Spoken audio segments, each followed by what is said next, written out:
Cartoons are one thing जो हर age group को लोगों को पसंद आती है, पर फिर भी इनको बच्चों के लिए कैटेगराइज किया जाता है, पता नहीं क्यों। लेकिन आजकल कुछ कार्टून ऐसे भी हैं जिन्हें अडल्ट्स के लिए भी बनाया जाता है, लेकिन इंडिया में ऐसा नहीं होता अभी तक तो नहीं। Shem.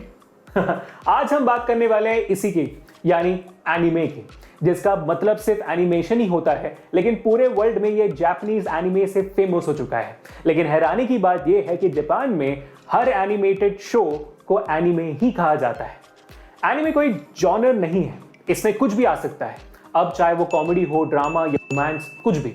But before we go ahead, let's clear up the pronunciation of it. It's not anime, it's not anime, it's anime. अब एनिमे को बनाने के लिए जापान में सबसे इंपॉर्टेंट सोर्स होता है manga. Now manga, what's that? Mango sir? No, manga कुछ और नहीं बल्कि जापान में बनने वाली कॉमिक्स को ही कहा जाता है। और जापान में हर जॉनर पर मैंगा बना हुआ है और मोस्टली ये ब्लैक एंड व्हाइट में ही होता है। लेकिन घूम फिर कर अब हम आ जाते हैं कि वहां कि आखिर मैंगा से एनिमे कैसे आया। तो सबसे पहला एनिमे आया था 1907, मतलब समझ रहे हो, जो एक 3 सेकंड का एनिमेशन वीडियो था जहां एक लड़का बोर्ड पर कुछ लिखता है एंड देन मुड़कर अपना कैप उतारता है। या दैट्स ऑल भाई, हम 1907 की बात कर रहे हैं। अब इसके 10 साल बाद यानी 1970 में एक प्रॉपर पीस ऑफ एनिमे आया जिसका नाम था नामाकुरा गटारा। वो भी कुछ ज्यादा बड़ा नहीं था, बट एटलीस्ट जापानीज एनिमे के टेक्निक समझ आने लगे। The technique used here was something called edge cutter animation. पता नहीं। In 1923 there was a massive setback for Japanese animation क्योंकि एंट्री हुई डिज्नी की and the level of animation एकदम से बढ़ गया एंड जापान को लगा कि they were way too back in the This is when they started cell animation, जिसके बाद एनिमे को बूस्ट तो मिला लेकिन वो भी कुछ कमाल नहीं कर पाया। But then in 1948 Japanese animation studio was founded, लेकिन it also didn't do much great. But then 1950 इसको टोई एनिमेशंस ने खरीद लिया, जो आज भी एनिमे इंडस्ट्री में है और यहीं से शुरुआत हुई जापान की एनिमे की। The first color feature animation Hakujeiden came in 1958, which pushed Japanese anime closer to Disney animation. लेकिन फिर 1961 में आई जापान की फर्स्ट एनिमेटेड टेलीविजन सीरीज ओटोगी मांगा कैलेंडर, जो कि करीबन 4 साल तक चली।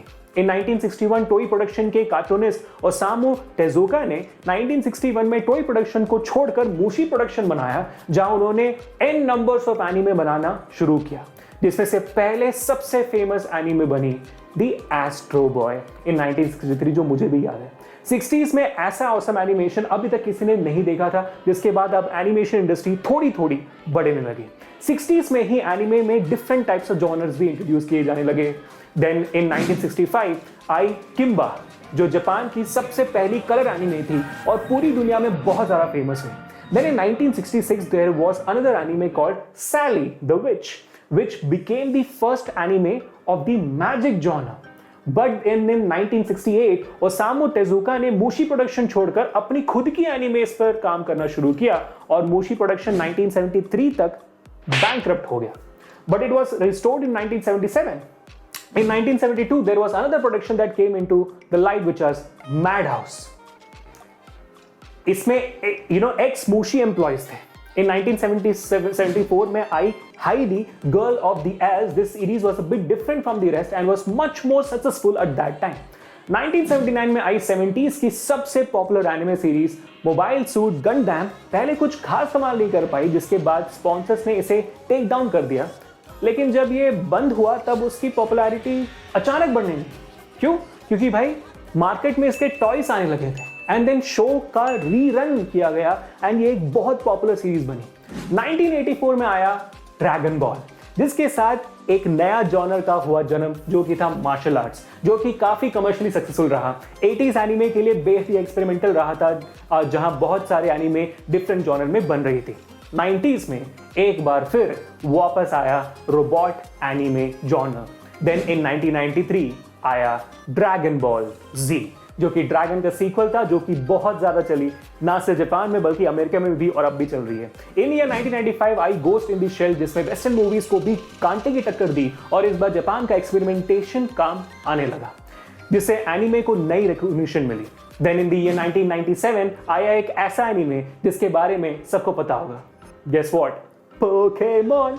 वीडियो गेम से इंस्पायर्ड पोकेमॉन जब आया तो इसने तूफान मचा दिया, अब भी मचा रहा है। इसी के साथ साथ princess Mononoke became the most expensive anime to be produced at that time, in time when it was like released in 1997, costing around 20 millions. And Miyazaki Spirited बना द पहला non-American film to win the Academy Award for Best Animated Feature and became the highest grossing animated movie. जब टूनामी और adult swim जैसे animes को cartoon network पर लाया गया तब एनिमे को नॉर्थ अमेरिका में बहुत सक्सेस मिली, जिसके बाद एनिमे ने एनिमेशन को बहुत इन्फ्लुएंस किया। अब सिर्फ एनिमे पॉपुलर ही नहीं, इजीली इंटरनेशनल मार्केट में अवेलेबल भी थी। इन 2010 नेटफ्लिक्स एंड Amazon प्राइम ने एनिमे को अपने प्लेटफॉर्म पर लाइसेंस करना शुरू कर दिया, जिससे अब एनिमे का ऑडियंस और ज्यादा बड़ा हो गया था। Now Netflix has even partnered with Japan's based animation studios to create their anime content. A struggling industry से successful industry तक आज एनिमे लोगों के दिलों में राज करता है and is influencing media all over the world. But still it remains expensive to produce and recouping the cost is big risk. But partnering with Netflix and Prime can be good option for the future of anime. क्या लगता है? So that was the long history of anime. I really hope you enjoyed it. You know who else has a long history of live online classes? Who else? It is Vedantu. Vedantu के world class pro courses for 6 to 12 grade CBSE, ICSE, JEE and NEET सब में जुड़ने और मचाने के लिए the link is in the description, and by using the coupon code SPECTRUM you will get an amazing offer, something like 10% discount and 15 plus days in the trial period. So make sure to hit the like button if you love anime and let me know which is your favorite anime in the comments, and subscribing to the channel will mean a lot to us. What is my favorite anime? Till now it is Death Note. Let me know what is yours. So until we meet the next time, this is Abhishek signing off.